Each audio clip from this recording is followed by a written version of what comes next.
नमस्कार. गोदावरी या चित्रपटामध्ये एक लहानशी मुलगी नदीकाठी बसून तिच्या भावाला प्रश्न विचारते, की दादा, परंपरा म्हणजे नक्की काय रे? तेव्हा तिचा दादा तिला उत्तर देतो, की हे बघ, ही आहे आपली गोदावरी नदी. ही कित्येक वर्षांपासून इथून वाहतच आहे. तिचा उगम होतो त्र्यंबकेश्वर पासून. तिथून ती वाहत वाहत आली, तशीच सोमेश्वरापर्यंत आली आणि अशीच वाहत वाहत ती एका समुद्राला जाऊन देखील मिळणार. आपली परंपरा ही अशीच आहे, नेहमी वाहत राहणारी. नेमकी याच परंपरेचं आपल्या संप्रदायामध्ये असलेलं महत्त्व स्पष्ट करण्यासाठी तुमच्या समोर उभी आहे.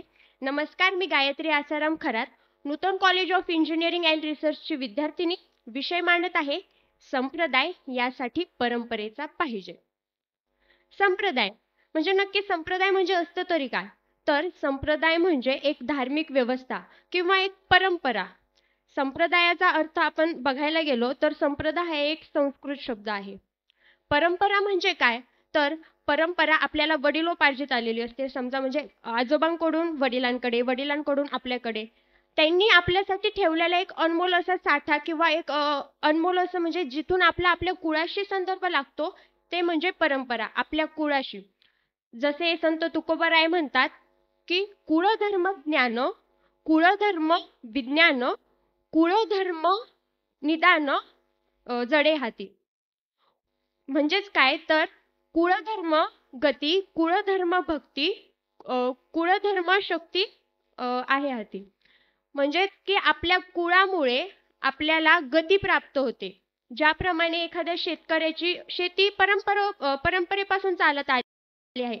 तर त्याला ती युक्ती असते, की मी काय केल्यामुळे माझ्या शेतीमध्ये जास्त पीक होईल.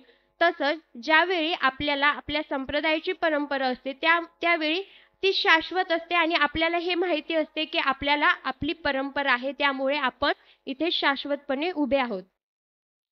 पण नेहमी परंपरा ही चांगलीच असते असेही नाही. कारण की परंपरेमध्ये वेळेनुसार बदल होणं देखील अत्यंत गरजेचं असतं. पण काही परंपरांमध्ये वेळेनुसार बदल होत नाही आणि त्यामुळे त्या परंपरा आपल्याला लादल्याप्रमाणे वाटतात, की ज्या लादल्या जायला नको हव्यात. पण मागे एकदा असेच भक्तीमुळे किंवा अशा भक्तांमध्ये एक आंदोलन झाले होते. पण या आंदोलनामुळे डोकेफुटी झाली नाही, तर त्यांची डोकेफुटी न होता त्यांचे डोके अजून जास्त सुधारले गेली. कारण की त्या भक्तीला तिथे परंपरा होती. अशीच परंपरा आपली नेहमी कार्यरत राहते. मात्र मला काय वाटतं, की आपली परंपरा म्हणजे ही कशी असायला हवी? तर संप्रदाय आणि परंपरा याचा शोध मानवाने लावला. मानवाने यांची निर्मिती केली. का? तर समाजाला बांधून ठेवण्यासाठी, समाजाला जोडून ठेवण्यासाठी. पण आज जर याच संप्रदायामुळे किंवा परंपरेमुळे जर मानवा-मानवामध्ये एका पातळीवर जाऊन जर फूट पडत असेल किंवा ते विभक्त होत असतील, तर मला असं वाटतं, की असा मला संप्रदायही नको आणि अशी मला परंपराही नको. कारण की मला संप्रदाय कसा पाहिजे, की ज्याच्या केंद्रबिंदूस्थानी ही मानवता हवी.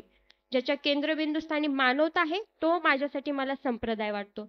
तसेच परंपरा नक्की कशी हवी? तर मला परंपरा हवी संत ज्ञानोबा, तुकोबा, शिवबा यांची. मला परंपरा हवी वात्सल्य, प्रेम, करुणेची. मला परंपरा हवी वात्सल्य, प्रेम, करुणेची. एवढे बोलून मी थांबते. धन्यवाद.